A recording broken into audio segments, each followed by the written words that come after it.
Hello बच्चों, let's read this question. So this question says a particle performing SHM and has a time period of 2 pi by root 3 and path length 4 centimeter.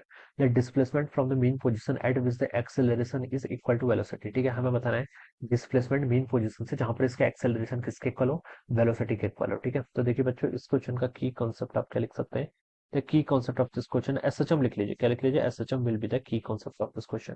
कोई particle देखिए बच्चों, अगर आपका SHM कर रहा है, simple harmonic motion कर रहा है, ठीक है, हमें यहाँ पे डिस्प्लेसमेंट और एक्सीलरेशन के बीच में देखिए, पहले वेलोसिटी क्या लिखते हैं? देखिए, पार्टिकल के किसी भी स्टैंड पे वेलोसिटी होती है v equal to omega times under root A square minus x square. ये एक्सप्रेशन देखिए स्टैंडर्ड है, कहाँ से आई ये नहीं पूछना है। X equal to A sine omega T होता है, v इक्वल टू क्या होता है आपका, उसको डिफरेंशिएट कर लीजिए with respect to the time, तो वहां से हमें मैथमेटिक्स से थोड़ी मैनिपुलेशन करके ये आपका रिलेशन आ जाएगा। ठीक है, v equal to omega times under root A square minus A square. ठीक है, और एक्सेलरेशन देखिए कैसा होता है, एक्सेलरेशन को हम डिफाइन करते हैं A equal to minus omega square x होता है। ठीक है, माइनस साइन सिर्फ आपको ये डायरेक्शन बताता है कि जो आपका फोर्स लगता है आपके पार्टिकल पर, वो इक्विलिब्रियम पोजीशन से डिस्प्लेसमेंट की अपोजिट डायरेक्शन में लगता है। ठीक है, तो मैग्नीट्यूड वाइज हम यहाँ पर से ए को ओमेगा स्क्वायर एक्स लिख सकते हैं। क्या लिख सकते हैं? ए को यहाँ पर से हम ओमेगा स्क्वायर एक्स लिख सकते हैं। ठीक है, अब क्वेश्चन बोला गया displacement from mean position at which acceleration is equal to velocity. Acceleration velocity के इक्वल हो जाए। ठीक है, एक्सेलरेशन का मैग्नीट्यूड कितना है? Omega square X. ये वेलोसिटी के इक्वल हो जाए तो ये आपका omega times under root A square minus x square के इक्वल होना चाहिए। ठीक है,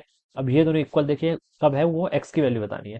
बच्चों देखिए, ओमेगा से आपका एक ओमेगा यहाँ पर कैंसिल हो जाएगा। ठीक है, लेफ्ट साइड पर कितना बच गया आपका? Omega x it is equal to under root of A square minus x square.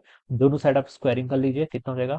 Omega का स्क्वायर एक्स का square it is equal to A का स्क्वायर माइनस एक्स का स्क्वायर। ऑलराइट, और यहाँ पर से आप लिख सकते हैं, देखिए आपको एक्स की वैल्यू बतानी है ना, तो एक्स स्क्वायर हो जाएगा आपका one plus omega square times right side पर आपका ए स्क्वायर हो जाएगा। ओके, तो एम्पलीट्यूड गिवन किया हुआ है क्वेश्चन में हमें। क्वेश्चन में देखिए हमें पहले टाइम पीरियड गिवन कर रखा है। टाइम पीरियड देखिए कितना है इसका? 2 पाई बाय रूट 3 के इक्वल। टाइम पीरियड कितना आपका? 2 पाई बाय रूट 3। ठीक है, यस, और ओमेगा किसके इक्वल होता है? ओमेगा ओमेगा ये आपका टाइम पीरियड है। ठीक है, और ओमेगा किसके इक्वल होता है? ओमेगा होता है आपका 2 पाई बाय टी के इक्वल। ठीक है, तो 2 पाई डिवाइडेड बाय यहाँ से 2 पाई बाय रूट 3 हो जाएगा, तो ऊपर आ जाएगा ओमेगा की वैल्यू तो बच्चों आपकी रूट 3 के इक्वल आ गई। ओमेगा कितना आ गया आपके यहाँ से? आपका रूट 3 के इक्वल आ गया। ठीक है, तो एम्पल और ओमेगा देखिए आपका रूट 3 के इक्वल आ गया, तो इसमें पुट कर लेता हूँ। ओमेगा रूट 3 है तो ओमेगा का स्क्वायर 3 के इक्वल होगा, तो 1 प्लस 3 ये कितना हो जाएगा आपका? ए का स्क्वायर। ठीक है, तो यहाँ से आप 3 प्लस 1 कितना? 4। 4 एक्स स्क्वायर इक्वल टू कितना आ गया आपका?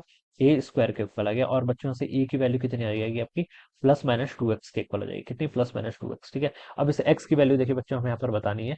क्या बोल रखा है हमें? देखिए, पाथ लेंथ 4 सेंटीमीटर के इक्वल दे रखी है। क्या दे रखी है आपको? टोटल यहाँ पर पाथ लेंथ यहाँ पर आपको 4 सेंटीमीटर के इक्वल दे रखी है। ठीक है, तो बच्चों देखिए, टोटल पाथ लेंथ अगर आपकी 4 सेंटीमीटर के इक्वल है, ठीक है, टोटल पाथ लेंथ अगर बच्चों यहाँ पर से आपकी क्या है? 4 सेंटीमीटर के इक्वल है। ठीक है, तो यहाँ से यहाँ देखिए पहले जाएगा 1 सेंटीमीटर, फिर यहाँ पर आएगा 2, फिर यहाँ इधर 3, फिर इधर 4। ठीक है, टोटल पाथ लेंथ 4 सेंटीमीटर के इक्वल है। तो उसका जो एम्पलीट्यूड होना चाहिए, एम्पलीट्यूड कितना होगा? देखिए 4 टाइम्स जाएगा ना, एक बार पहले यहाँ से यहाँ जाएगा तो ए डिस्टेंस कवर करी, फिर ए यहाँ से आएगा तो 2 ए, फिर इधर से इधर जाएगा 3 ए, फिर इधर से इधर आएगा 4 ए। ठीक है, तो टोटल कितनी आ रहा है? 4 ए।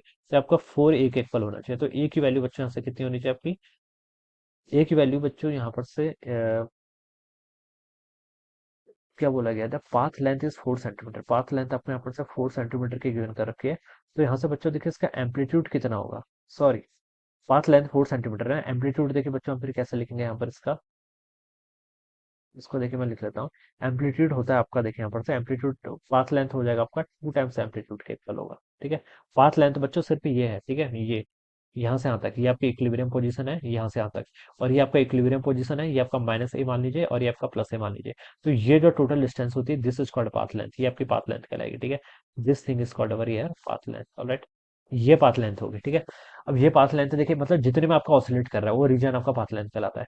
तो पाथ लेंथ आपका एम्पलीट्यूड के 2 टाइम्स के इक्वल होगा ना, तो ए को हम क्या लिख सकते हैं यहाँ से? फिर आपका पाथ लेंथ बाय 2 के इक्वल, तो ये कितना हो जाएगा? ए हो जाएगा आपका पाथ लेंथ डिवाइडेड बाय 2 के equal, it is equal to हमारे यहाँ से 2 एक्स के इक्वल हो जाएगा। ठीक है, प्लस माइनस 2 एक्स लिख लीजिए ऐसे। ठीक है, आपको यहाँ पर क्या बताना है? डिस्प्लेसमेंट बताना है। डिस्प्लेसमेंट आपको आप चलिए पॉजिटिव लिख लीजिए। ठीक है, प्लस वैल्यू को यहाँ पर हम कंसिडर कर लेते हैं। पाथ लेंथ आपको यहाँ पर 4 सेंटीमीटर की है, 4/2 कितना होता है आपका? 2 सेंटीमीटर के इक्वल, और ये 2 एक्स के इक्वल होगा, तो एक्स यहाँ से आपका 1 सेंटीमीटर के इक्वल आना चाहिए।